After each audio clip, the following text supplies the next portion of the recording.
Finding the lost tomb of Cleopatra, the legendary queen of ancient Egypt, is a kind of holy grail for archaeologists. Experts have said that such a discovery could rewrite history and be a once-in-a-century event. Although the list of places where the tomb can be located is not so long, archaeologists have still not pinpointed its exact location. Join us today as we look at the recent discovery that may finally lead archaeologists to the lost tomb of Queen Cleopatra, and how the archaeologists stumbled upon it during their excavations. Who was Queen Cleopatra? For nearly 30 years, Cleopatra shared Egypt's throne as co-regent, first with her father, then with her two younger brothers, and finally with her son. She belonged to the dynasty of Macedonian rulers established by Ptolemy, who had been a general under Alexander the Great during the conquest of Egypt in 332 BC. Cleopatra was a well-educated and shrewd leader who was the most powerful figure in all three of her co-regencies. She is remembered for her exotic beauty and seductive abilities, as well as her sexual liaisons and military alliances with Roman commanders Julius Caesar and Mark Antony. Antony and Cleopatra are arguably the most famous lovers in history. Marcus Antonius of Rome stood at the pinnacle of power, fighting to be the most powerful man in the known world, and Cleopatra was the queen of one ancient civilization, Egypt, and heir to the unmatched cultural achievements of another, Greece. Their love affair, war together, defeat, and suicides have been told and retold for centuries. It has been said that Octavian defeated the forces of Antony and Cleopatra at the Battle of Actium in Alexandria on August 1st, 30 BC. The lovers made a desperate escape to Egypt. As Octavian's forces invaded Alexandria, Antony and Cleopatra both decided to kill themselves. Antony stabbed himself with a sword after receiving false word that his lover was dead. Upon discovering Cleopatra was still alive, Antony asked to be brought to her to die in her arms. Once he died, Cleopatra managed to commit suicide through poison, allegedly through the forced bite of a poisonous snake called an asp. According to Roman historians Suetonius and Plutarch, the victorious Octavian allowed Antony and Cleopatra to be buried inside the tomb they had already begun, but that tomb was never discovered until recently. Lost tomb of Queen Cleopatra. Underneath a temple in the ancient ruined city of Taposiris Magna on the Egyptian coast, archaeologists have uncovered a vast, spectacular tunnel that experts are referring to as a geometric miracle. Kathleen Martinez, an archaeologist at the University of Santo Domingo, has been searching for the lost tomb of Cleopatra for nearly 20 years. Now she believes she's made a pivotal breakthrough. During ongoing excavations and explorations of the temple, Kathleen Martinez and her colleagues uncovered the structure 13 meters 43 feet below the ground. The 2-meter-tall tunnel had been hewn through an incredible 1,305 meters of sandstone and is the result of nearly 2 decades of searching. According to the Egyptian Ministry of Tourism and Antiquities, its design is remarkably similar to the 1,036-meter tunnel of Eupalinos, a 6th century BC aqueduct on the Greek island of Samos. Often referred to as a marvel of engineering, the conduit was unprecedented in design and construction in its day. While the Taposiris Magna tunnel isn't without equal, its engineering is nonetheless just as impressive.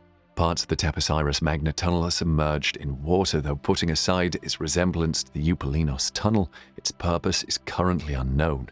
Martinez, who has been working in Taposiris Magna since 2004 in search of the lost tomb of Cleopatra, believes that the tunnel could be a promising lead. Previously, the excavations have yielded clues that seem to point to the famous queen and the last of the Ptolemies. Taposiris Magna was founded around 280 BCE by Ptolemy II, the son of Alexander the Great's renowned general and one of Cleopatra's forebearers. She herself ruled from 51 BCE until her death by suicide in 30 BCE. The temple, the team believes, was dedicated to the god Osiris and his queen, the goddess Isis, the deity with whom Cleopatra courted a strong association. Coins bearing the names and likeness of Cleopatra and Alexander the Great, as well as figurines of Isis, have been found there. The excavation revealed a huge religious center with 3 sanctuaries, a sacred lake, more than 1,500 objects, busts, statues, golden pieces, and a huge collection of coins portraying Alexander the Great, Queen Cleopatra, and the Ptolemies. Burial shafts containing Greco-Roman burials have also been found in the temple. It's possible that, if they're to be found there at all, Cleopatra and her husband Mark Antony may have been interred in similar tombs. It's too early to tell if the new tunnel could lead to these long-lost tombs, but future work could yield more information. The most interesting discovery is the complex of tunnels leading to the Mediterranean Sea and sunken structures. So exploring these underwater structures will be the next stage of the search, the Egyptian Queen's Lost Tomb, a journey that began back in 2005. If the mausoleum of Cleopatra has not already vanished beneath the waves of the Mediterranean, along with most of the Hellenistic city of Alexandria, and is one day found, it would be an almost unprecedented archaeological discovery and would enable a wealth of scientific research. Whether or not the tombs are found, a thorough excavation of these ruins could tell us more about the mysterious ancient city. The tunnel has already yielded some treasures, pieces of pottery, and a rectangular block of limestone. As the then It will be the most important discovery of the 21st century. If we did not discover the tomb of Cleopatra and Mark Antony, we made major discoveries here, inside the temple and outside the temple. Roman propaganda painted Cleopatra as a debauched temptress, but she may have been more renowned for her intellect than her appearance. She spoke as many as a dozen languages and was educated in mathematics, philosophy, oratory, and astronomy, and Egyptian sources later described her as a ruler who elevated the ranks of scholars and enjoyed their company. There's also evidence that Cleopatra wasn't as physically striking as once believed. Coins with her portrait show her with manly features and a large hooked nose, though some historians contend that she intentionally portrayed herself as masculine as a display of strength. For his part, the ancient writer Plutarch claimed that Cleopatra's beauty was not altogether incomparable, and that it was instead her mellifluous speaking voice and irresistible charm that made her so desirable. Martinez, who has been working on discovering the Queen's Lost Tomb, admires Cleopatra as a historical character who was a victim of propaganda by the Romans, aiming to distort her image. Martinez admires Cleopatra as a student, a linguist, a mother, and a philosopher, primarily because she was an educated woman, probably the first one who studied formally at the museum in Alexandria, the center of culture in her time. One reason why researchers believe Cleopatra's tomb might be located in the Temple of Osiris in the ruined city of Taposiris Magna on Egypt's northern coast where the Nile River meets the Mediterranean is that Cleopatra was considered in her time to be the human incarnation of the god Isis, as Antony was considered to be that of the god Osiris, Isis's husband. It is believed that Cleopatra may have chosen to bury her husband in the temple to reflect this myth. Of all the 20 temples around Alexandria that have been studied, no place, structure, or temple combines so many conditions as the temple of Taposiris Magna. While many archaeologists are positive about finding the tomb of Cleopatra in the ruined city of Taposiris Magna, nearly a dozen scholars with expertise in Cleopatra believe that it's unlikely that Cleopatra was buried at Taposiris Magna, and the chances of finding her tomb are slim. Many scholars believe that Cleopatra would have been buried within Alexandria, possibly in an area that is now underwater. Cleopatra's palace and other buildings and monuments are said to be strewn on the seabed in the harbor of Alexandria, the second largest city of Egypt. Since 1994, archaeologists have been exploring the ruins, one of the richest underwater excavations in the Mediterranean, with some 6,000 artifacts. In recent years, excavators have discovered dozens of sphinxes in the harbor, along with pieces of what is believed to be the Alexandria Lighthouse or Pharos, which was one of the 7 wonders of the ancient world.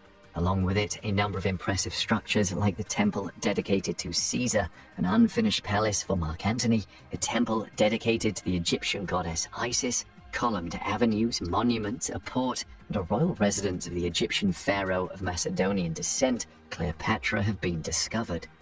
The small island of Antirodos off the coast of Alexandria, where all of these things were discovered, existed until the year 365, when a massive earthquake, believed to have been the biggest in the ancient Mediterranean, sent off a wave of destruction that reached as far as the shores of Spain.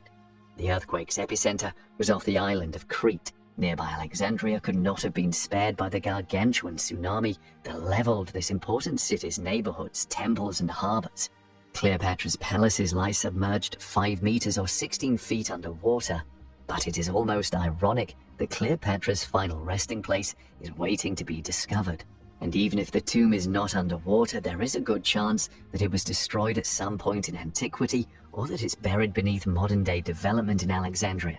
According to some scholars, there is also a good chance that it was robbed in ancient times.